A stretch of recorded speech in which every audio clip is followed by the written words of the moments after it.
The Secrets of Life with Subhas Agam.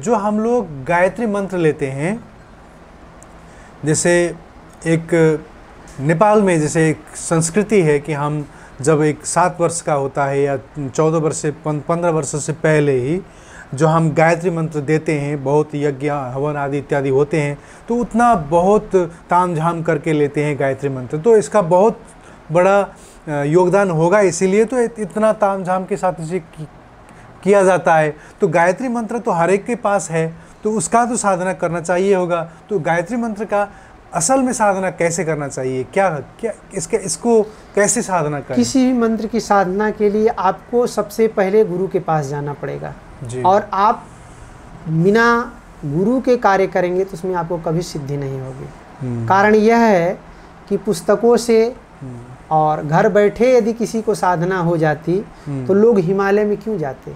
हमारे पुरखा हिमालय में जाकर के अपने आप को तपाए, गुरु की सेवा में लगाए।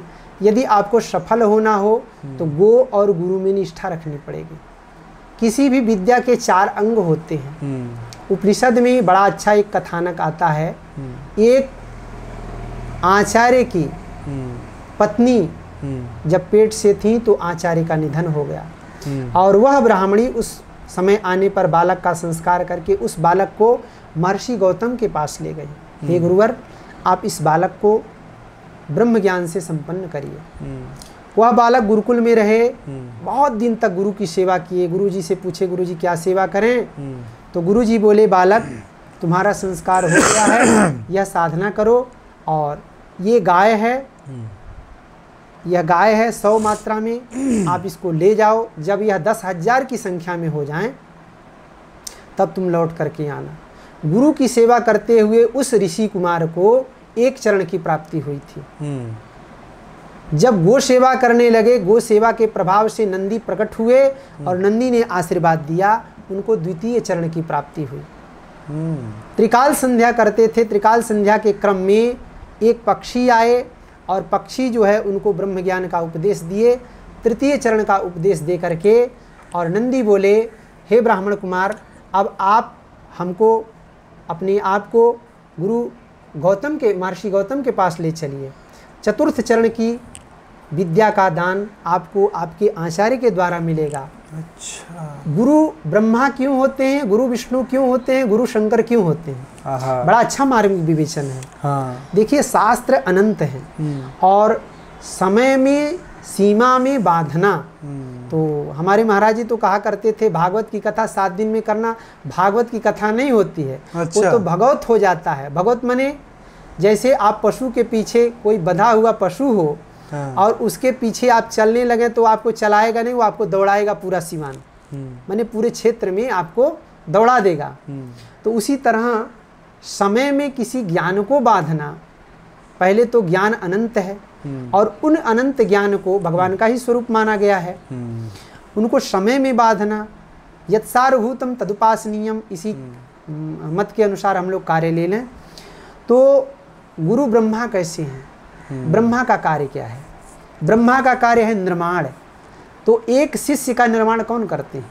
एक आचार्य करते हैं। लेकिन हमारे वर्तमान समय में तो शिक्षा का व्यवसायीकरण हो गया है। जिसके पास इतना पैसा हो वह व्यक्ति शिक्षा ले पाएगा, लेकिन पहले तो ऐसा था नहीं। आज लोग द्रोणाचार्य को गाली देते हैं, लेकिन जो गाली देते हैं उनसे कहा जाए, आप कर्म कितने निष्कर्म करते हैं? निष्काम माने निस्वार्थ भाव से कितना कर्म करते हैं? तो 0/0 आएगा। अपने कार्य के लिए मूल्य चाहिए और दूसरे के ऊपर हम आरोपित करते हैं। बुरा है बुरा जग में बताना किसी का, इसीलिए किसी को ज़्यादा अच्छा बुरा कहना अच्छा नहीं है।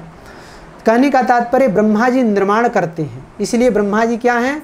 गुरु क्या हैं? ब्रह्मा है। शिष्य का निर्माण, शिष्य के शिष्यत्व की पृष्ठभूमि गुरु निर्माण करते हैं, इसलिए गुरु ब्रह्मा है। शिष्य के सद्गुणों का रक्षण का कार्य और दुर्गुणों का दूरीकरण का कार्य भगवान विष्णु क्या करते हैं? रक्षा करते हैं और दुष्टों का विनाश करते हैं। धर्म संस्थापनार्थाय परित्राणाय साधूनाम विनाशाय च दुष्कृताम धर्म संस्थापनार्थाय संभवामि भी युगे युगे। ये भगवान का कार्य है। तो भगवान के कार्य को एक शिष्य के सद्गुणों का वर्धन आचार्य करते हैं और उसके जो दुर्गुण होते हैं उनको दूर करते हैं। शिष्य को जगा करके उसको आध्यात्म में लगाते हैं। इसलिए गुरु क्या है? गुरु विष्णु स्वरूप हैं, गुरु रुद्र स्वरूप हैं। रुद्र स्वरूप कैसे हैं कि शिष्य के अंदर जो मल विकार हैं, शिष्य के अंदर जो अज्ञान है, शिष्य के अंदर जो अहमता ममता इत्यादि विकार हैं, उनका संहार करते हैं। इसलिए आप कह रहे थे कि गायत्री जो है गुरु से ही लेना चाहिए। आप ये बोल रहे थे ना, गुरु का महत्व तो इसीलिए बता रहे थे कि किसी गायत्री ही नहीं जी, किसी भी मंत्र का प्रभाव तभी होगा जब आप अच्छे सिद्ध गुरु के पास जाकर के साधना करेंगे। क्योंकि गुरु के पास किया गया एक माला अनंत मालाओं के बराबर होता है। जैसे आपने कहा कि आपके ही गुरु बनारस में रहते हैं और अब आप यहाँ नवलपरासी नेपाल में रहते हैं, तो वहाँ तो गुरु के सानिध्य में जाने तो असंभव है। अध्ययन काल में गुरु जी के सानिध्य में रहा गया और यदा कदा समय मिलता है तो गुरु जी की सेवा में उपस्थित हो जाता है। अगर जब गुरु अनुपस्थित है तो इस समय तो ध्यान खाली किया गुरु जाता का है, याद गुरु के करके, दिव्य चरणों का ध्यान किया जाता है। गुरु का याद करके, गुरु का स्मरण करके भी किया जा सकता है। आप प्रथम चरण, द्वितीय, तृतीय चरण की साधना कर लिए हैं तो गुरु जी के चरणों का साधना करके आप ऊर्जा प्राप्त कर सकते हैं। आप जो कह रहे थे कि सुबह, हमने सुना था कि सुबह संध्या किया जाता है, शाम को संध्या की जाती है, दिन में भी संध्या क्यों की जाती है? दिन में संध्या इसलिए की जाती है कि दिन में भगवान सूर्य पूर्ण रूप से विकसित होते हैं। वो दिन में नेपाल में किस समय किया जाता है? 12 बजे। 12 बजे, भारत में भी 12 बजे, जहाँ पर भी 12 बजे मध्य में जी, संध्या में, मध्याह्न काल में संध्या की जाती है। ठीक। और तांत्रिक लोग एक निशाकालीन संध्या करते हैं, रात्रि में 12 से 3 के बीच में होती है। हम सात्विक लोग ऐसे नहीं करते, सात्विक लोग नहीं करते हैं, लेकिन जो तांत्रिक लोग होते हैं वो निशा पूजन करते हैं जी। तो इस प्रकार से 4 संध्याओं का वर्णन आता है। वैदिक मिश्रित जो तांत्रिक ग्रंथ है उसमें भी इस संध्या का वर्णन आता है, तो उसमें सात्विक रूप से आप कर सकते हैं रात्रिकालीन। तो आपकी जो जैसा गुरु परंपरा है उसके हिसाब से करें। एक बड़ा अच्छा प्रसंग है महाराज जी का, हम आपको सुना रहे हैं जी। एक व्यक्ति मंत्र दीक्षा के लिए गुरु जी के पास गए वृंदावन में जी। महाराज जी उस समय थे। महाराज जी से बोले हमको मंत्र दे दीजिए। महाराज जी बोले ठीक है, आप जाइए 12 वर्ष गिरिराज भगवान का परिक्रमा कर करके आइए, और वह भी परिक्रमा आपको दंडवती। आपके गुरु जी के प्रसंग है? नहीं, पहले वाले गुरु। पहले, अच्छा। तो बेचारे गए, दंडवती परिक्रमा मतलब साष्टांग करिए, रेखा खींचिए, फिर आगे बढ़िए, फिर वहां से, हाँ, फिर वहां से चलते चलिए। 12 वर्ष के बाद आए, बोले गुरुजी बोले आपको कुछ दिखाई पड़ा? बोले प्रभु हल्का हल्का रोशनी दिखाई पड़ रहा है। बोले फिर जाइए 12 वर्ष कर करके आए। फिर इसके बाद जो गए, गिरिराज भगवान का 12 वर्ष तक दंडवती परिक्रमा किए। दंडवती परिक्रमा करने के बाद गुरुजी के पास आए, चरणों में गिर गए। गुरुजी बोले कुछ दिखाई पड़ रहा है? हाँ गुरुजी, आप में ही हमें भगवती पराम्बा भगवान दोनों का दर्शन हो रहा है। अच्छा। जितने लोग बैठे थे सबको गुरुजी बोले आप लोग भगवान नाम का संकीर्तन करें, और शिष्य को तुरंत जो है मंत्रोपदेश किए और उनको तुरंत साधना की संपूर्ण सिद्धियां प्राप्त हो गई। कहने का तात्पर्य है आजकल लोग जाते हैं और बाबा जी लोग भी तुरंत मंत्र प्रदान कर देते हैं, उनका परीक्षण नहीं करते हैं। इसीलिए न शिष्य में शिष्यत्व है न गुरु में गुरुता है। शास्त्र कहता है यदि व्यक्ति आपके पास आवे तो वर्षों तक उसको रख करके उसके आचार विचार कुल का परीक्षा करना चाहिए। जैसे एक कृषक भूमि के उर्वरक होने पर ही उसमें बीज वपन करता है, और वह भी धान के फसल के समय ही धान का वपन करता है। अब गेहूं के समय में धान को बोए, धान के समय में गेहूं को बोए तो उसको लाभ नहीं होगा। उसी तरह एक गुरु को शिष्य की पृष्ठभूमि जान करके, उसकी उर्वरकता जान करके ही उसको मंत्रोपदेश करना चाहिए। आजकल तो मंत्रों को लोग गाते हैं, मंत्रों को लोग माइक में बोल रहे हैं, जबकि वेद में जब भी मंत्रों की बात आती है तो मंत्रों को गोप्य किया जाता है। क्यों? क्योंकि यह जितने गोपनीय होते उतने फलदायी होते हैं। इसलिए मंत्र का लक्षण शास्त्रों में बतलाया गया है, मननात् त्रायते, जिसका मन में चिंतन किया जाए, जिसका मन में जप किया जाए, और जब भी ऐसा हो कि होठ भी न हिले, मानसिक जप जिसको कहते हैं। मध्यम जप होता है, होठ हिलता है, और वाचिक जप का कोई लाभ नहीं होता। पाठ उत्तम वह होता है जिसमें शुद्ध, स्पष्ट, मध्यम गति से उच्चारण हो, यह पाठ शुद्ध होता है। गीति, सिग्री, शिरः कंपी, ये सब पाठ के दोष माने जाते हैं। इसलिए जो नियम है, उन नियमों के साथ यदि निष्ठापूर्वक आप किसी साधना को करेंगे तो उसका लाभ आपको मिलेगा। एक वैयक्तिक प्रश्न पूछना चाहूँगा, जो ये जो साधना की बातें हैं, जो संध्या आप कर रहे हैं और नित्य जो मंत्र जप आदि इत्यादि जो भी कर रहे हैं, गुरु के सानिध्य में, गुरु के निर्देशन में जो भी कर रहे हैं, बहुत सालों से कर रहे होंगे, तो इतना त्वरा के साथ में, इतनी ईमानदारिता के साथ में जो आप साधना कर रहे हैं इतनी वर्षों से, मुझे ये बता दीजिए कि आपका जो स्मरण में है वो धनंजय, जो पहले वाला धनंजय था, जो बचपन में खेलता था, कूदता था, बचपन में अंट संट जो भी करता होगा, वो बच्चा था, और वो धनंजय और आज का धनंजय में जब साधना करते गए आज इस जगह पर बैठ के हम जो बातें कर रहे हैं, तो स्मरण कीजिए कितना विकास हुआ है उस धनंजय में। विकास तो समय की देन है। और आपको हम एक बात बतावें, समय व्यक्ति को परिष्कृत करता रहता है। यदि व्यक्ति सचेत है तो उसका परिष्कार होता रहता है। और रही बात जो भगवान के आश्रित जीव होते हैं, उनका हर प्रकार से संरक्षण संवर्धन ठाकुर जी करते हैं। रही बात हर चीज़ का उत्थान होता है, और पतन इसलिए जीव का संभव नहीं होता क्योंकि भगवान सर्वोपरि रक्षक होते हैं। उत्थान तो भगवान करते हैं, पर भगवान नमे भक्तः प्रणश्यति, भगवान कभी भक्त का पतन नहीं होने देते। आपको किसी भी भक्त के चरित्र में देख लें तो भक्तों का कभी पतन नहीं हुआ, क्योंकि भगवान का एक संकल्प है कि हमारे भक्तों का कभी नाश, हमारे भक्तों का कभी पतन, हमारे भक्तों का कभी विकृत स्वरूप न हो। ये ठाकुर जी योगक्षेम के लिए करते रहते हैं। इसलिए तब में और अब में हमें बहुत अंतर दिखाई पड़ता है, और यह अंतर मेरे कारण नहीं है, यह अंतर हमारे आचार्य, हमारे सद्गुरुदेव के कारण है, यह अंतर हमारे भगवान ठाकुर जी के कारण है। दो लोग ही इसके माने। ये बात मुझे बहुत से लोग पूछते हैं, जब हम ये प्रोग्राम कर रहे हैं तो बहुत से संतों के साथ जाना होता है, बहुत से परंपरा में जाके बात पूछते हैं जी, सुनते हैं, तो लोग पूछते हैं कि आप बहुत परंपरा में गए हैं, तो कौन सा परंपरा और कौन सी साधना विधि उत्तम है इस कलिकाल में रहने वाले जो हम जैसे लोग हैं, हम जैसे लोगों के लिए, जिसका उम्र तकरीबन 70 से 80-90 तक का है, 100 साल भी नहीं जीता आज का आदमी, तो इस उम्र है, इस कलिकाल है, ऐसा प्रदूषण है, ऐसे कलिकाल के समय में जीता हुआ एक आदमी के लिए साधना क्या अच्छा है? ध्यान है, विपासना है, मंत्र जप है, तंत्र है, या भजन है, या संकीर्तन है? क्या इस समय के आदमी के लिए साधना का सबसे अच्छा मार्ग है? बड़ा अच्छा आपने प्रश्न किया।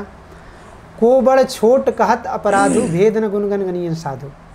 किसी की साधना न खराब है न अच्छी है जी। पर समय के अनुसार आज का जो दूषित वातावरण है जी, इसमें यदि आप अन्य साधना करेंगे, ये हमारा मत है, हमारे शास्त्रों का मत है जी। हम किसी का दिल दुखाने के लिए, किसी को ठेस पहुंचाने के लिए नहीं कर रहे हैं। लेकिन आपको हम बतावें, संपूर्ण शास्त्रों का निचोड़ ये है, आलोड्य सर्वशास्त्राणि सर्वशास्त्र विचारे च सर्व सिद्धांत निष्पन्नो ध्येयो नारायणो हरि। इस कलिकाल में मुक्ति का यदि सबसे अच्छा कोई उपाय है तो भगवान नाम संकीर्तन है, भगवान नाम लेखन है। आनंद रामायण में तो भगवान स्वयं बता रहे हैं, भगवान नाम संकीर्तन और लेखन कहा आपने। हाँ, ये भगवान नाम का यदि आप लेखन करें, क्योंकि ध्यान से भी अच्छी स्थिति आपकी लेखन में, क्योंकि जब आप कुछ लिखने लगें तो आपका एक भी इंद्रिय उधर उधर नहीं जाएगा। चित्त की एकाग्रता का सर्वोत्तम यदि कोई उपाय है तो लेखन है। ध्यान उसी का लगेगा जो ध्यानिष्ठ होगा, सबका ध्यान नहीं लगेगा। क्यों? क्योंकि जो ध्यान करते करते अपने आप को ध्यान में एक वृत्त कर लिए हैं, उन्हीं का ध्यान जो है परिष्कृत होगा, उन्हीं का ध्यान लगेगा, नहीं तो आपका मन इधर उधर भटकेगा। लेकिन एक गंवार व्यक्ति भी कॉपी कलम लेकर के बैठ जाए लिखने के लिए तो उसका मन इधर उधर भागेगा क्या? मैंने, आप तो पढ़े लिखे हैं, कभी इसका अनुभव करिएगा। कहने का तात्पर्य है, हमारे शास्त्रों ने दो चीज़ को इस समय बड़ा अच्छा, आनंद रामायण में लेखन की बात है। अच्छा। और जितना पुण्य भगवान नाम लेखन का है उतना पुण्य अन्य किसी में आपको नहीं मिलेगा। संकल्प ले लीजिए उत्तम कलम के द्वारा और भगवान नाम लेखन कॉपी में भगवान नाम को लिखिए और उस लेखन को कहीं आप संग्रहित कर दीजिए हनुमान जी के मंदिर में या किसी दिव्य माने स्थान पर। उसका जो परिक्रमा कर लेंगे, उसका परिक्रमा करने का जितना संपूर्ण का फल मिलता है उतना जो है भगवान के एक नाम अक्षर के परिक्रमा का मिलेगा। अच्छा, लिखा हुआ पुस्तक का परिक्रमा। आपको हम एक बात बताऊं, गणेश जी को प्रथम पूजियत नाम प्रभाव। गणेश जी को प्रथम पूज्य का अधिकार कब मिला? बोले नारद जी मिले रास्ते में, बोले आप जो है भगवान नाम लिख लीजिए और माता पिता का परिक्रमा कर लीजिए। तो भगवान गणेश जी ने भगवान नाम लिख करके उनका परिक्रमा किया। और भगवान शंकर अमर क्यों हो गए? जहर पीने के बाद कोई अमर नहीं होता। नाम प्रभाव जानु शिवनी को कालकूट फल दीन अमी को। भगवान शिव बोले यदि हमारे हृदय में राम है और यदि हम आराम चाहते हैं तो भगवान नाम रा कह करके पूरे जहर को पी गए और माँ कह करके उसको बंद कर दिए, इसलिए वो नीलकंठ कहलाए। कहने का तात्पर्य है केवल एक राम नाम को परिक्रमा करने से आपको इतना अजहान अनंतोनंत राम नाम लिख करके परिक्रमा हो रही है, उसके पुण्य का क्या कहना है। इसके राम नाम लेखन का यदि आपको महिमा देखना है तो बड़ा अच्छा ग्रंथ है आनंद रामायण, आप उसको कभी अवलोकित करिएगा, देखिएगा, पढ़िएगा। उसमें भगवान नाम लेखन का है। और भगवान नाम संकीर्तन का वर्णन तो मानस में भी है, वाल्मीकि में भी है और भागवत में भी है, सर्वत्र है। एक बड़े अच्छे दंडी स्वामी थे काशी के, वह साधना करते करते करते करते बहुत साधना किए और उनका अद्वैत वेदांत इतना लगा था कि अद्वैत वेदांत विद्यार्थियों को पढ़ाते, अद्वैत सिद्धि इत्यादि प्रस्थानत्रयी। अंतिम में उनके जिज्ञासा हुई कि एक बार पुराणों का अवलोकन किया जाए। पुराणों का जब अवलोकन किए, पुराणों का अवलोकन करते करते वह इस निष्कर्ष पर पहुँचे कि दूषित कलिकाल में न आपको साधना काम देगी, न उपासना काम देगी, न यज्ञ कार्य देंगे। यदि आपका उद्धारक कोई है तो दो चीज़ हैं, सत्संग, भगवान नाम संकीर्तन। सो महाराज जी सारे अद्वैत के ग्रंथ अपने शिष्यों को बांट दिए और सीधे गंगा जी के तट पर गए और वहाँ पर भगवान नाम का जप करना शुरू कर दिए। उनसे मिलने के लिए जब वृंदावन वाले महाराज जी गए तो महाराज जी पूछे, महाराज जी आपको तो हम देखते हैं सुबह से शाम तक आप भजन ही करते हैं, तो ये बताइए इस साधना से आपको कितना लाभ मिला है। हाँ। जैसे अभी आप प्रश्न किए हाँ, थे, हमने भी किया तो वैसे ही प्रश्न महाराज जी किए। तो वह बोले संत भगवान अब तक हम भटक रहे थे, अच्छा, जब से हम इस लाइन में आए हैं भगवान नाम जप में, राम नाम का हम जप कर रहे हैं जब से, तब से हमको हमारे कार्य की सिद्धि, मन में संतोष है और हम जो चाहते थे सब कुछ की प्राप्ति हमें यहीं बैठे हो गई है। इसलिए आपको हम बताएं यज्ञ वही श्रेष्ठतम कर्म है। लेकिन ये बताइए आज के दूषित वातावरण में द्रव्य आपको शुद्ध है क्या? आप यज्ञ करने जाइए, कसाई भी आपको पैसा देगा, वैश्या भी आपको पैसा देगी, नेता भी आपको पैसा देंगे। तो ये बताइए जिन द्रव्यों का विरोध किया गया है यज्ञों में, उन द्रव्यों का आप संग्रह कर रहे हैं और आप सोच रहे हैं हमारा कार्य अच्छा हो। घी आप ला रहे हैं तो घी में हानिकारक केमिकल है, शुद्ध देसी गाय ही नहीं तो आपको घी कहाँ से मिलेगा? आप थोड़ा ही यज्ञ करिए, लेकिन गाय का स्वयं सेवा करके जो घी आप अपने माने संज्ञान में लें, उस घी से आपकी यज्ञ की सफलता है। लेकिन आप तो कंपनियों का घी ला रहे हैं, और गाय में आजकल जर्सी फिजिशियन न रहे महाराज, तो दूध भी लोगों को पीने को नहीं मिले। हाँ। जबकि जर्सी और फिजिशियन को गाय ही नहीं माना जाता है। जो भारतीय गाय हैं, भागवत इत्यादि में पद्मगंधा गाय, इन सब गायों का वर्णन है। देसी गायों का दर्शन ही दुर्लभ है। देसी गाय थोड़ी दूध देती हैं, और थोड़े में आदमी का कार्य चलेगा नहीं। आदमी चाहते हैं कई दिन में उनकी कामना पूर्ण हो जाए। सो इसलिए यज्ञ भी आपको साधित नहीं हो पाएंगे। और यज्ञ के लिए आप आचार्य ला रहे हैं। आचार्य का जो लक्षण शास्त्रों में कहा गया, वो लक्षण आज के आचार्यों में नहीं मिलेंगे। क्यों नहीं मिलेंगे? पहले तो संध्या नहीं करेंगे। संध्या करेंगे तो खान पान का दूषण रहेगा। शायद कोई ऐसा आचार्य मिलेंगे जो सुरती न खाते हों। सुरती खाने वाले ज़्यादा मिलेंगे। सुरती नहीं खाते हैं तो गुटखा तो जरूर खाएंगे। माने इस तरह से विकृत हो गए हैं। अब विकृत वो नहीं हुए, माने समय ही उनको विकृत करते जा रहा है। यजमान शुद्ध होना चाहिए, यजमान भी दूषित है। शास्त्र में कहा गया वित्त साठ्य विवर्जितः, अर्थात कोई भी यज्ञ करें उसमें आपको कंजूसी नहीं करना है। लेकिन कोई ऐसा यजमान होगा जो कंजूसी न करता। भाव शुद्धि होनी चाहिए आचार्य और यजमान के, दोनों के भाव शुद्ध नहीं है। यजमान ये सोचता है कि इस यज्ञ में हम आए हैं, माइक से हमारा खूब अलाउंस हो, हमारा लोकेशना हो, माने हमें सम्मान मिले। आचार्य यह सोचते हैं हमारा सम्मान हो, हमको दक्षिणा मिले। तो ऐसे यज्ञ सफल नहीं है। इसी प्रकार से अन्य जो भी संसाधन है, सब संसाधन दूषित होते चले जा रहे हैं।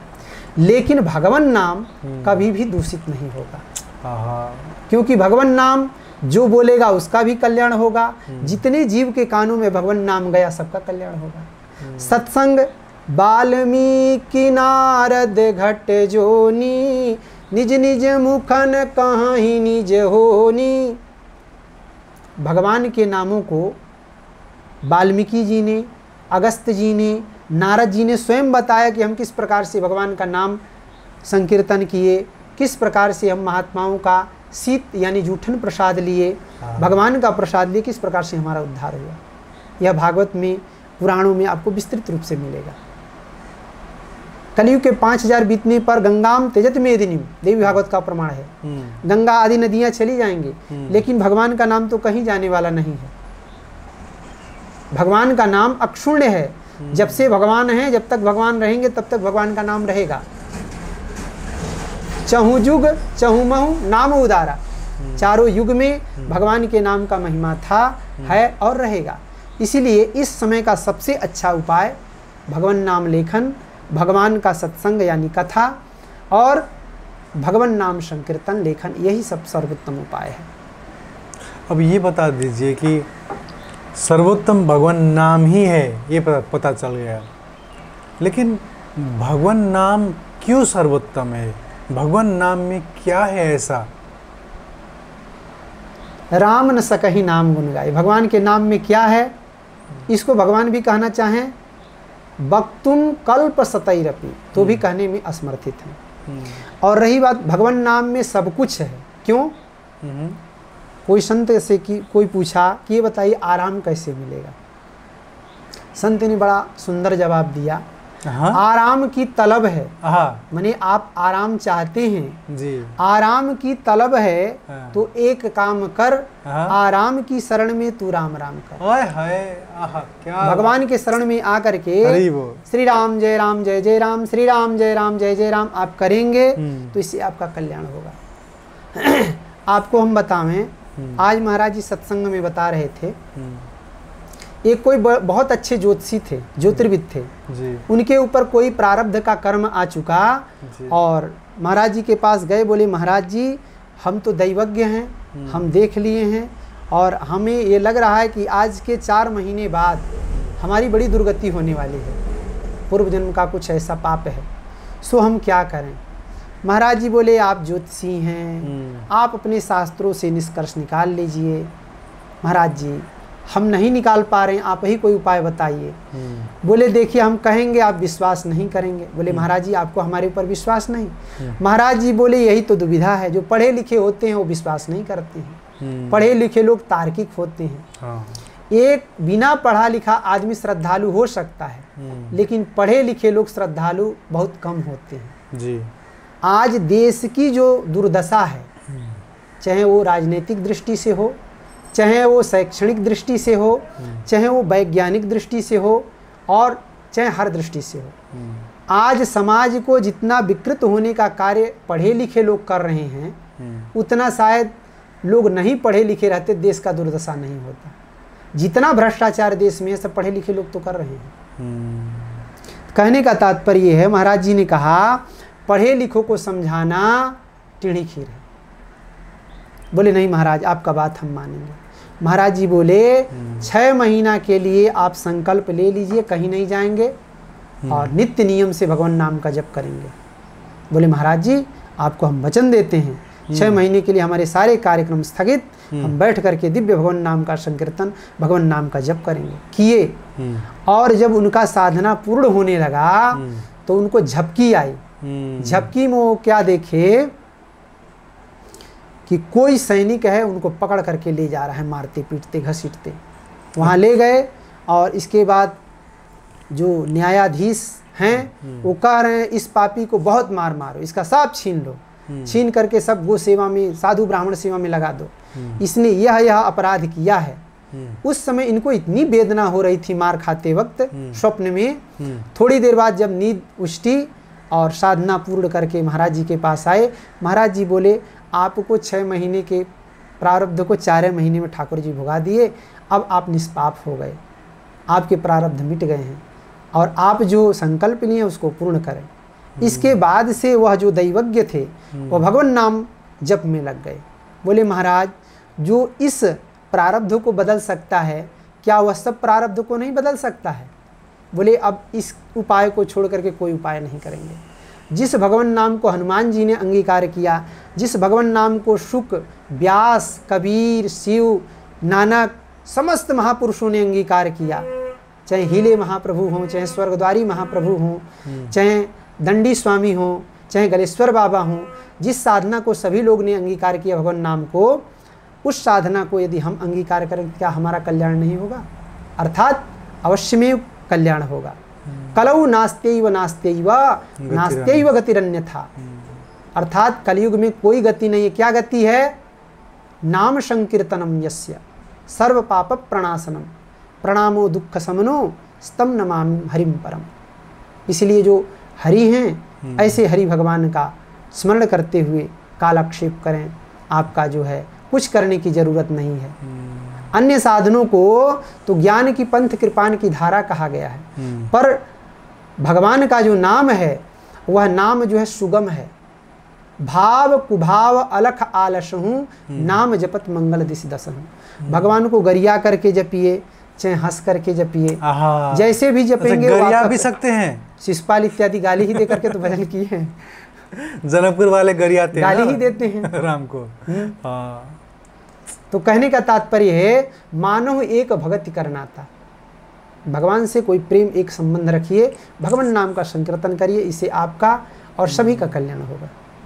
भनेपछि भगवान नामबाट नै यो कलियुगमा सम्भव छ, अरू मार्गहरूबाट पनि असम्भव चाहिँ होइन कि कस्तो हो? जस्तो ध्यान मार्ग छ नि, मार्ग जुन छ, मैले हजुरलाई यो किन प्रश्न सोधिरहेको छु भने नि नेपालमा भारतमा जस्तो विभिन्न साधु सन्तहरू, विशेष गरेर अहिलेका सन्तहरूमा अब अलिकति अझ रमन महर्षिको अथवा चाहिँ ओशो रजनीशको अथवा श्री श्री रविशङ्करजी अथवा चाहिँ हाम्रो सद्गुरु जग्गी वासुदेवजी, उहाँहरूले अहिले चाहिँ ध्यानको कुराहरू बढी चाहिँ त्यसको बारेमा बढी बोलिरहनु भएको छ र उहाँहरूले बोलेको चाहिँ कुराहरू बढी मिडियामा पनि त्यही बज्छ। सनातनीहरूको मूल गुह्यतम कुराहरू धेरै आउँदैन। त्यो बजारमा देखिने भनेको ध्यानकै कुराहरू नै छ। मान्छेले भन्दाखेरि पनि वर्ल्ड मेडिटेसन डे भन्न थालिसक्यो हैन, वर्ल्ड योगा डे भन्न थालिसक्यो, वर्ल्ड भक्ति डे छैन नि त। मतलब हेर्नुहोस् न, हामीले कति बजारमा पनि भक्तिलाई भन्दा पनि नाम सङ्कीर्तनलाई भन्दा पनि मेडिटेसन भनेको यो साइन्टिफिक कुरा हो, मेडिटेसनले पिस हुन्छ भन्ने तरिकाले मेडिटेसनलाई नै बढी फोकस गरिएको कारणले यसबाट हुने हो कि नहुने हो, मैले तपाईँलाई अलिक डिटेलमा नै सोध्न खोजेको। बड़ा अच्छा प्रश्न आपने किया कि इस समय ध्यान का जो है मांग है और आप कह रहे नाम संकीर्तन, आप कह रहे भक्ति साधना। आपको हम बतावें कोई भी कार्य, कोई भी सिद्धांत सर्वसाधारण के लिए होता है, व्यक्ति विशेष बहुत कम होते हैं। श्री श्री रविशंकर जी सक्षम हैं और जो वासुदेव जी हैं वो भी सक्षम हैं, अन्य लोग भी सक्षम हैं, लेकिन हम जब जो बात कर रहे हैं वो जन साधारण के लिए कर रहे हैं। जो पढ़ा लिखा व्यक्ति नहीं है, जो व्यक्ति 1 घंटा बैठ नहीं सकता है, वो व्यक्ति साधना कर पाएगा? वो व्यक्ति ध्यान तो नहीं कर पाएगा। लेकिन हमारा जो भगवान नाम है वो तो व्यक्ति किसी भी स्थिति में हो नाम तो ले सकता है। ध्यान तो जो ध्यान के योग्य होगा वही ध्यान करेगा, लेकिन यह जो काल है ध्यान का काल नहीं है। जैसे हर चीज का एक समय होता है। अब आप सुबह वाले राग को शाम के समय में गाएं तो शोभा नहीं देता है। अनौचित्या धृते नान्य रसोभंगस्य कारणम। नाक में पहनने वाले आभूषण को पैर में पहने और पैर वाले को नाक में पहने तो शोभा नहीं देगा। उसी तरह जन समाज को जब आप ले करके चलेंगे तो सब लोग ध्यान नहीं कर पाएंगे, क्योंकि सब लोग का स्तर ध्यान का नहीं है। लेकिन भगवान का नाम तो सब लोग ले सकते हैं कि नहीं ले सकते हैं, बताओ जी। भगवान नाम तो प्राणी मात्र ले सकता है। अरे प्राणी को तो छोड़िए, जो पक्षी हैं उन सबको भी आप रटा दें, तोता राम राम कहा तो भी राम राम कहना शुरू कर देंगे। इसलिए सिद्धांत वही लागू होता है, सिद्धांत वही परिमान्य होता है जो सबके लिए हो। व्यक्ति विशेष के लिए हो वह सिद्धांत सब में लागू नहीं होता। और रही बात देखा देखी करे योग, छीजे काया बढ़े रोग। भाई योग को आप योगानुकूलित होकर के करेंगे, योग के अनुरूप होकर के करेंगे तो योग आपका फायदा करेगा जी। और योग को आप योग के अनुरूप नहीं करेंगे तो वही योग आपके रोग का कारण बनेगा। तो जैसे कहते हैं साहित्यकार लोग, खिलौना खुद न तमाशा खुद न बन जाना, तमाशा देखने वालों। कहने का तात्पर्य यह है कि ध्यान को योग में किस स्थिति पर रखा गया है। ध्यान जो है योग में पहले है यम, नियम, आसन, प्राणायाम, प्रत्याहार, ध्यान, धारणा, समाधि, ये 8 अंग है। और आप जातक को सीधे पहुंचा रहे हैं 5वें सोपान पर। प्रथम क्लास न पढ़ावें, द्वितीय न पढ़ावें, सीधे उसको आप 8वीं क्लास में ले जाकर एडमिशन करें तो वो शिशु क्या पढ़ेगा? यम क्या है, नियम का है, आसन का है, प्राणायाम क्या है, सबको बताएंगे तब ना आप ध्यान में ले जाएंगे कि सीधे आप ध्यान में पहुंचा देंगे। और हमारे योग का दुर्दशा है, हमारे योग के आचार्यों ने योग का दुर्दशा कर दिया। क्यों? क्योंकि योग के लिए व्यक्ति है कि नहीं है। योग के लिए पहले लोग योग विधा को अध्ययन करते थे, योग विधा को अपने जीवन में उतारते थे। जब अपने ऊपर योग को साध लेते थे तो समाज में जो योग्य होते थे उनके ऊपर उसका प्रयोग करते थे शिष्य परंपरा से। आज फीस लेकर के सबको करा रहे हैं तो सब तो योगी बनेंगे नहीं, सब रोगी जरूर बन जाएंगे। तो कहने का तात्पर्य है कि हमें किसी का नकल नहीं करना चाहिए। हमारी जो योग्यता हो, यदि हम शिशु क्लास के विद्यार्थी हैं तो हमको शिशु क्लास में ही पढ़ना चाहिए। हमारी मेधा यदि शिशुता की है तो हम आचार्य में यदि जाएंगे तो हम आचार्य के पात्र न होने के कारण आचार्य के तत्व को ग्रहण नहीं कर पाएंगे। एक प्रश्न ये आता है कि भगवान नाम जप और संकीर्तन के संबंध में लोग ये भी पूछते हैं, और हमने देखा है कि बड़े बड़े गुरुजन भी ये प्रश्न उठाते हैं कि कैसा भगवान, कैसा कृपण भगवान जो तुम जैसा एक मतलब आम आदमी अगर उसका नाम लो तो कृपा करता है। देखो कितना भ्रष्टाचारी है, कितना लोभी है, कितना घमंडी है वो भगवान, जो तुम अगर नाम लो तो कृपा करेगा, नहीं तो नहीं करेगा। ये तो एक व्यापार हो गया ना। कैसे भक्ति हुआ? कैसा भगवान है तुम्हारा भगवान जो नाम लेने से खुश होगा? ये प्रश्न बहुत बड़े लोग गुरुओं ने पूछा है, कहीं पर हमने सुना है। ये जो कहे हैं उनकी अज्ञानता ही हम मानते हैं। आपको हम बतावें, भगवान का एक प्रतिज्ञा है वेदांत में, रक्षाम पेक्षाम अपेक्षते। भगवान यह चाहते हैं कि जीव हमसे अपेक्षा करे, हमसे कामना करे। भगवान सब कुछ करते हैं, अकारण करुणा वरुणालय हैं, लेकिन भगवान की मन की एक विशेषता ये है, भगवान की हृदय की यह चाह है कि जीव हमसे कुछ कहे। क्यों? क्योंकि भगवान बिना बुलाए सुग्रीव के तरफ से बाली को मार दिए। तो बाली ने क्या कहा?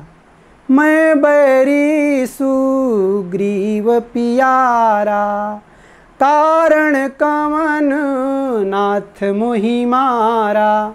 अर्थात हे प्रभु, आप समदर्शी कहे जाते हैं और आप सुग्रीव का पक्ष लेकर के हमको मार दिए। कहने का तात्पर्य यह है कि भगवान बुलाने पर आवे तो भी गड़बड़, भगवान न बुलाने पर आवे तो भी दोषी। तो ये बताइए, तो हमारी मन की अवधारणा है।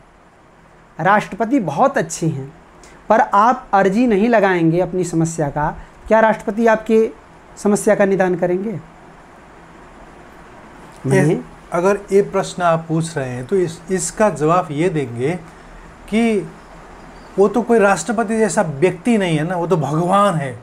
और वो ऐसा भगवान है जो सर्वशक्तिमान है, मतलब इस जगत का मालिक है, उसे सब पता है, उसकी आज्ञा बिना एक पत्ती भी नहीं हिलती, तो उसको हर एक कीट पतंग का दुख और सुख का पता है।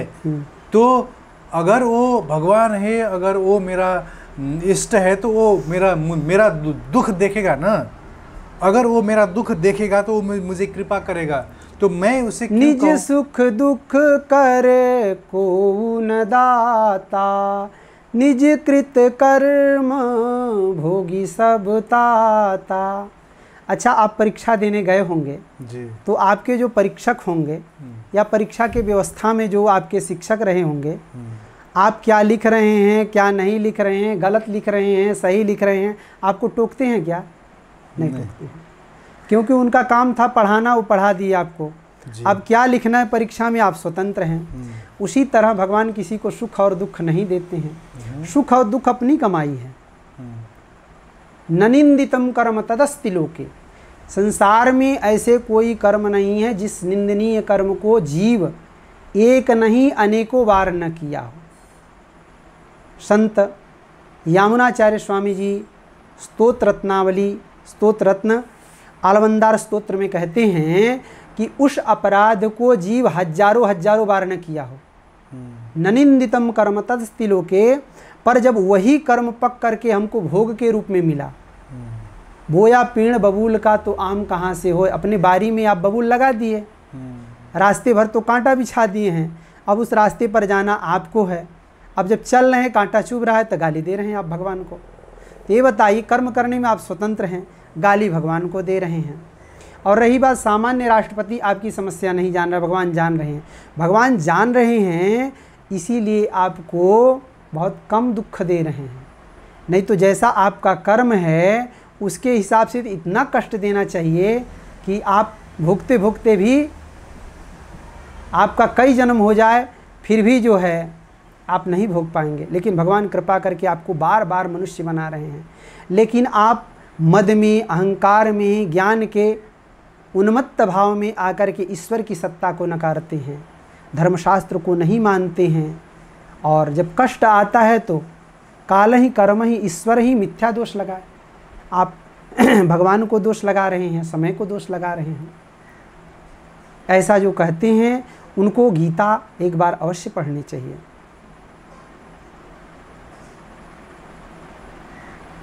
तो ये दर्शन जो है, ये दर्शन गलत दर्शन है कि हमने सुना है आध्यात्मिक गुरुजन ही ये पूछते हैं कि मंदिर जाइए, अहोभाव लेके जाइए, मन में ऐसा भाव लेके जाइए कि थैंक यू, बहुत बहुत धन्यवाद कि आपने मुझको जीवन दिया, मुझे ये संसार में लाने की कष्ट किया, इसी के लिए धन्यवाद देता हूँ प्रभु। मुझे कुछ नहीं चाहिए क्योंकि आपको सब पता है, और आपको मेरे कष्ट भी पता है, मेरा सुख भी पता है, आप जो करेंगे अच्छा ही करेंगे, इसलिए मैं कुछ नहीं मांगता, ऐसा कहिए, ऐसा गुरुजन कहते हैं।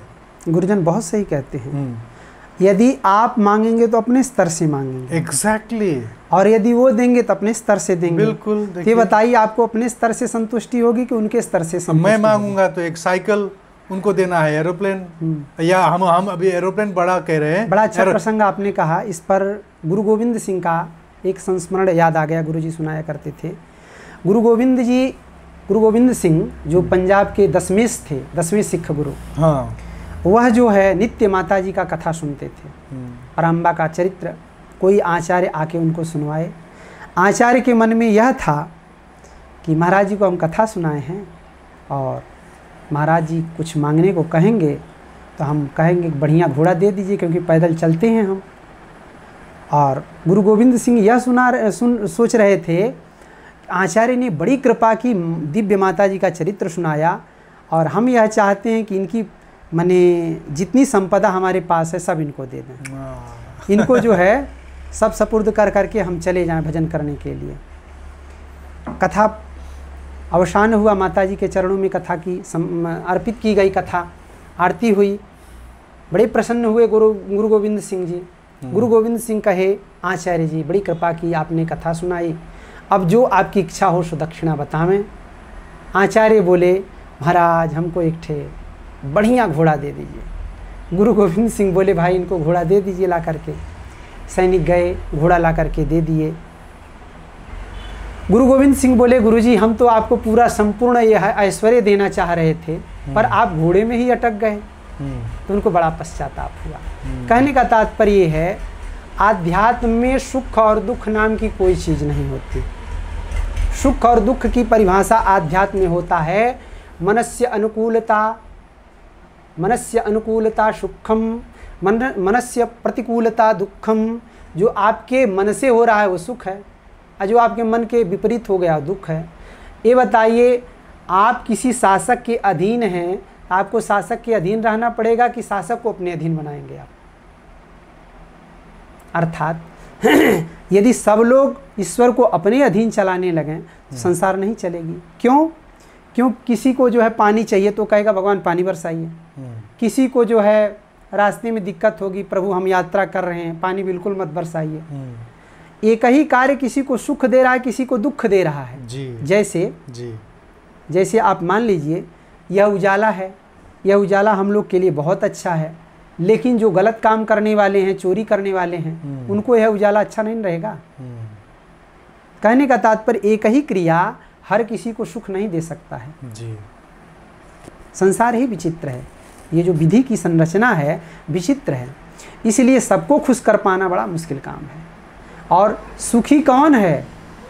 बोले सुखी वही व्यक्ति है, न चंद्रस्य सुखम राजन न सुखम चक्रवर्तिनः सुखमस्ति विरक्तस्य मुनिरेकांतवासिनः जीविनः। न इंद्र को सुख है, न चक्रवर्ती को सुख है, न राजा को सुख है। सुख किसको है? जिसने अपनी कामनाओं को छोड़ करके एकांत में बैठ करके श्री राम जय राम कर रहा है, उसी को सुख है। चाह गई चिंता गई मनवा बेपरवाह, जिनको कछु नहीं चाहिए सो ही सहनसा जान। अर्थात धनहीन कहे धनवान सुखी, धनवान कहे सुख राजा को भारी, राजा कहे महाराज सुखी, महाराज कहे सुख इंद्र को भारी, इंद्र कहे चतुरानन को, चतुरानन कहे सुख विष्णु को भारी। तुलसीदास विचार करे सिया राम भजन बिन जीव दुखारी, तुलसीदास विचार कहे सिया राम भजन बिन जीव दुखारी। अर्थात सुख भगवान के भजन में है। जब तक आपके अंदर गंदगी है तब तक आपको शांति नहीं है। जब तक आपके मन में चाह है तब तक आपको राह पर चलना पड़ेगा। जब तक आपके अंदर गंध है तब तक आप शांति से नहीं बैठ सकते। इसलिए सबसे पहले नज़र को बदलिए, नज़ारे अपने आप बदल जाएंगे। जैसे पीलिया वाले आदमी को, ज्वाइंडिस रोगी को दही, चूना भी पीला दिखाई पड़ता है। तो इसमें दही चूने की गलती है क्या कि पीलिया वाले आदमी के रोग के कारण उसको दिखाई पड़ रहा है। लेकिन मति भ्रम तोरि प्रकट में जाना, रावण हनुमान जी को सिखा रहा है कि तुम्हारी बुद्धि विकृत हो गई है, जबकि वस्तुतः गलती काम रावण कर रहा है। तो जो भी व्यक्ति कुछ कहें, शास्त्र का सिद्धांत है, कोई भी काम करे आप कीजिए पूर्वा और पर को सोच लीजिए। यदि आप कोई काम करें तो करने से पहले पूर्व और पर, माने इसके क्या परिणाम होंगे, इसके क्या लाभ हानियाँ होंगी, ये व्यक्ति को पहले अवलोकन कर लेना चाहिए। लेकिन आजकल मुंह है, जिसको जो मन में आता है वही बोलते हैं। लेकिन उनको चाहिए कि पहले लाख बार तौल फिर बोल। माने वाणी एक ऐसी चीज़ है, इसको जो है बहुत सोच विचार के साथ बोलना चाहिए। भगवान को हम दोष देते हैं, लेकिन दोष तो हमारे अंदर है, क्योंकि जो हम खाते हैं ढकार उसी का आता है ना जी। हम दही खाए हैं तो हमको जो है दही का ही ढकार आएगा। तो उसी तरह हमारे अंदर बुराइयां हैं, इसलिए हम बाहर वाले में भी बुराई देख रहे हैं। और यदि हमारे अंदर बुराई न हो तो हमें बाहर भी बुराई दिखाई नहीं पड़ेगी। कैसे? बोले जैसे प्रहलाद जी को हर जगह क्या दिखाई पड़ रहा था, सर्वत्र में दर्शया हरि ही, माने उनको हर जगह भगवान दिखाई पड़ रहे थे। क्यों? क्योंकि वो भगवान का इतना जप, इतना चिंतन, इतना ध्यान कर लिए थे कि भगवान के सिवाय उनको कुछ नहीं दिखाई पड़ता था। और हम लोग ने विषयों को, गंदगियों को इतना अपने अंदर भर लिया है कि हमको भगवान में भी गंदगी दिखाई पड़ रही है, भगवान में भी विकृति दिखाई पड़ रही है। बिल्कुल। हामीले आज लगभग 1-1.5 घण्टा जस्तो सत्संग गऱ्यौँ। हजुर, अन्तिम प्रश्न हजुरलाई गर्न चाहन्छु हजुर कि विधि अथवा जुन संस्कारको तरिकाहरू, शैलीहरू जुन हुन्छ, शैलीहरू, विधिहरू महत्त्वपूर्ण हुन् कि भाव महत्त्वपूर्ण हो? हेर्ने कर्मकाण्डमा विधि महत्त्वपूर्ण हुन्, भक्ति शास्त्रमा भाव महत्त्वपूर्ण हुन्छ। अन्य सिद्धांतों में जाएंगे तो वहाँ पर विधि प्रधान होती है, और भक्ति शास्त्र में आएंगे तो यहाँ भाव प्रधान होता है। क्यों? शिवपुराण में श्रीकर नाम का जो गोप बालक था, वह भगवान शंकर के एक पाषाण खंड को लाके शिव मान लिया। जितने पेड़ के पत्ते हैं सबको बिल्वपत्र मान करके पूजन कर रहा है। उसके पूजन से भगवान शंकर प्रकट होकर के प्रसन्न हो रहे हैं। और वहीं पर आप कोई अनुष्ठान कर रहे हैं, वहाँ पर विधि का लोप कर देंगे तो आपका सफल नहीं माना जाएगा, लेकिन भक्ति में सफल माना जाएगा। जैसे अन्य भाषाओं में जाता है राम कहेंगे तो गलत हो जाएगा, राम जाता है, राम जानछा। लेकिन संस्कृत में गच्छति रामः रामः गच्छति, गच्छति रामः रामः गच्छति, कोई भी बोलिए दोनों सही है। माने संस्कृत की एक विशेषता है, चाहे गच्छति रामः कहिए, चाहे गच्छति रामः रामः गच्छति, कुछ भी कहिए दोनों सही है। लेकिन अन्य भाषाओं में कोई एक सही होगा। तो उसी तरह भक्ति शास्त्र में भाव प्रधान होता है। प्रेमयी कारूपा तद भक्ति रूपम, नारद भक्ति सूत्र है, शांडिल्य भक्ति सूत्र है, उसमें भक्ति शास्त्र के जो भी लक्षण हैं सब आचार्यों ने वर्णन किए हैं। उसमें भाव को ही प्रधान माने हैं। भावो ही विद्यते देवो तस्मात् भावो ही कारणम। प्रहलाद जी बोले खंभे में भगवान है, भाव है तो भगवान है।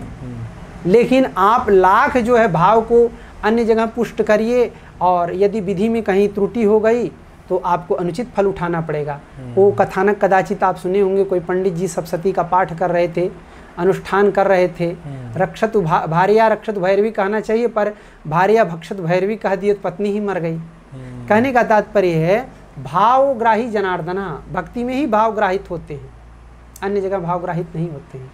बहुत सुंदर, बहुत आनंद आयो गुरुजी, साह्रै रमाइलो भयो, साह्रै पछि धेरै हजुरलाई पनि धेरै धेरै धन्यवाद, सत्संग गर्न पाइयो। हजुर, बहुत आनन्द आयो। हजुरको समयको लागि म आभारी छु। म पनि यस्तो राम्रो कार्य हजुरले गर्नु रहेछ, यसको लागि धेरै धेरै साधुवाद।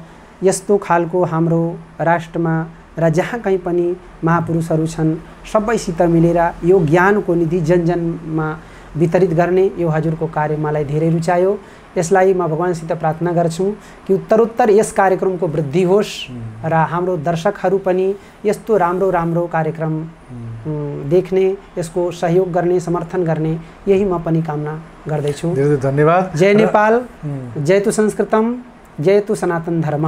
बहुत सुन्दर। जय श्री राम। ल यो हाम्रो कार्यक्रम हेरेर बस्ने दर्शकहरू जसले चाहिँ तराई मूलका हुनुहुन्छ र तराई मूलको हिन्दी भाषामा या थारू भाषामा र या नेपाली भाषामा पनि घरमा श्रीमद् भागवतमको, रामायणको, शिवपुराण, देवी पुराण कुनै पनि खालका कथाहरू गराउन चाहनुहुन्छ भने पनि हाम्रो पण्डितजीलाई सम्झिन सक्नुहुन्छ। हामीले पण्डितजी मैले भनिरहेको छु, तर पण्डित भन्दा पनि उहाँ एउटा साधक हुनुहुन्छ, साधु हुनुहुन्छ।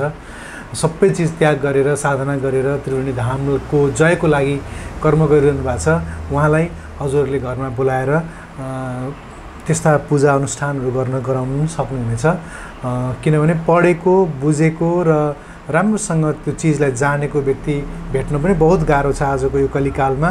र कसैले हजुरको आध्यात्मिक कुनै प्रश्नावली छ, केही प्रश्नहरू छन् र सोध्न चाहनुहुन्छ, प्रत्यक्ष रूपमा उहाँलाई भने पनि उहाँसँग सम्पर्क गर्न सक्नुहुन्छ। हजुरको नेपाली नम्बर भनिदिनुहोस् त। 98 67 41 60 62। यो नम्बरमा चाहिँ उहाँलाई व्हाट्सएप गर्न नि मिल्छ र फेसबुकमा पनि उहाँ डाक्टर धनञ्जय मिश्र भनेर फेसबुकमा पनि हुनुहुन्छ। उहाँलाई त्यहाँबाट पनि मेसेन्जरमा कल गर्न सक्नुहुन्छ। यति भन्दै हजुरको समयको लागि म आभारी छु। क्यामेरामा साथ दिने बबीलाई पनि धेरै धन्यवाद दिँदै कार्यक्रमबाट बिदा हुन्छु। नमस्कार। जय Shri Sitaram. The Secrets of Life with Subhas Agam.